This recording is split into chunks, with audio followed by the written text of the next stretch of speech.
दोस्तों, आज हम बात करेंगे श्रीमद् भगवद गीता के 11वें अध्याय विश्वरूप दर्शन योग की। जब अर्जुन ने श्री कृष्ण से यह कहा कि वह उनके वास्तविक स्वरूप को देखना चाहता है, तब भगवान ने कहा कि मेरे इस विराट रूप को तुम अपनी सामान्य आंखों से नहीं देख सकते।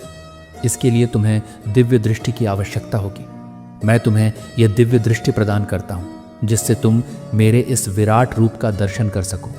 इसके बाद भगवान ने अपने विराट स्वरूप को प्रकट किया।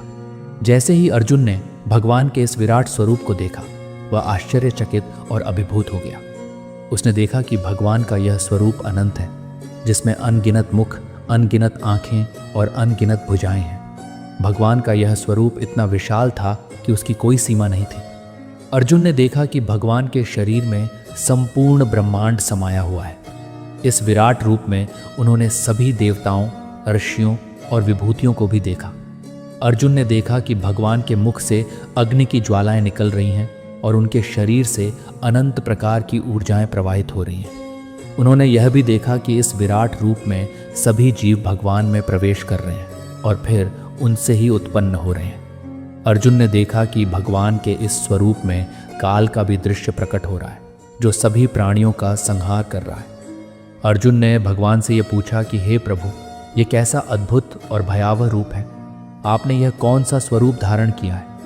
इस पर भगवान ने कहा कि यह मेरा काल रूप है, जो इस संसार का संहार करता है।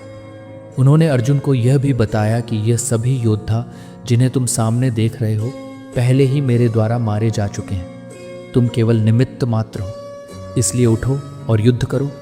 विजय तुम्हारी होगी, क्योंकि मैंने पहले ही यह निर्णय ले लिया है। भगवान ने अर्जुन से यह भी कहा कि जो कोई भी मुझे इस रूप में देखता है, वह सभी पापों से मुक्त हो जाता है। मेरे इस स्वरूप का दर्शन दुर्लभ है और इसे केवल वही व्यक्ति देख सकता है जिसे मैं यह वरदान देता हूँ। भगवान ने यह भी बताया कि इस विराट रूप का दर्शन न तो वेदों के अध्ययन से, न तपस्या से, न दान से और न ही यज्ञ से किया जा सकता है। इसे केवल सच्ची भक्ति और मेरे प्रति पूर्ण समर्पण के माध्यम से ही देखा जा सकता है। अर्जुन ने जब भगवान के इस अद्भुत रूप को देखा, तो वह उनके प्रति और भी अधिक श्रद्धालु और समर्पित हो गया। उसने भगवान से प्रार्थना की और कहा कि हे प्रभु, आपने मुझे जो यह दिव्य दृष्टि प्रदान की है, इसके लिए मैं आपका अनुग्रह मानता हूँ। लेकिन अब मैं आपके उस स्वरूप को देखना चाहता हूँ जो सामान्य मानव रूप में है। इस पर भगवान ने अपना विराट रूप समाप्त कर दिया और अर्जुन को अपने सामान्य रूप में दर्शन दिया। भगवान श्री कृष्ण ने अर्जुन से कहा कि जो व्यक्ति मेरी शरण में आता है और मुझ पर अपनी आस्था और विश्वास रखता है, वही मेरे इस अद्भुत स्वरूप को जान सकता है। उन्होंने यह भी कहा कि मेरा यह विराट रूप केवल भक्ति के माध्यम से ही देखा जा सकता है। जो व्यक्ति मुझे अपने जीवन का आधार मानता है और अपने सारे कर्मों को मेरे चरणों में अर्पित करता है, वही मुझे जान सकता है और मेरे इस विराट स्वरूप का दर्शन कर सकता है। अर्जुन ने जब भगवान के इस ज्ञान को सुना, तो वह उनके प्रति पूर्णतः समर्पित हो गया।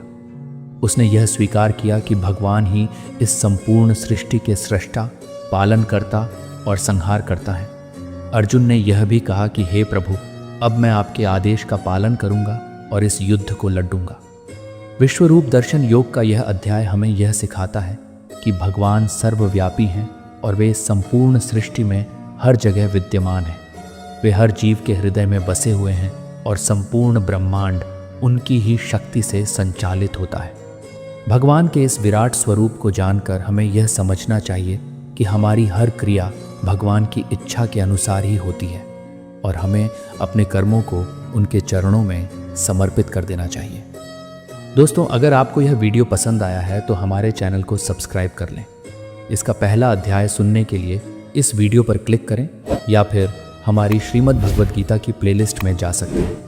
मिलते हैं अगले अध्याय में। जय श्री कृष्ण।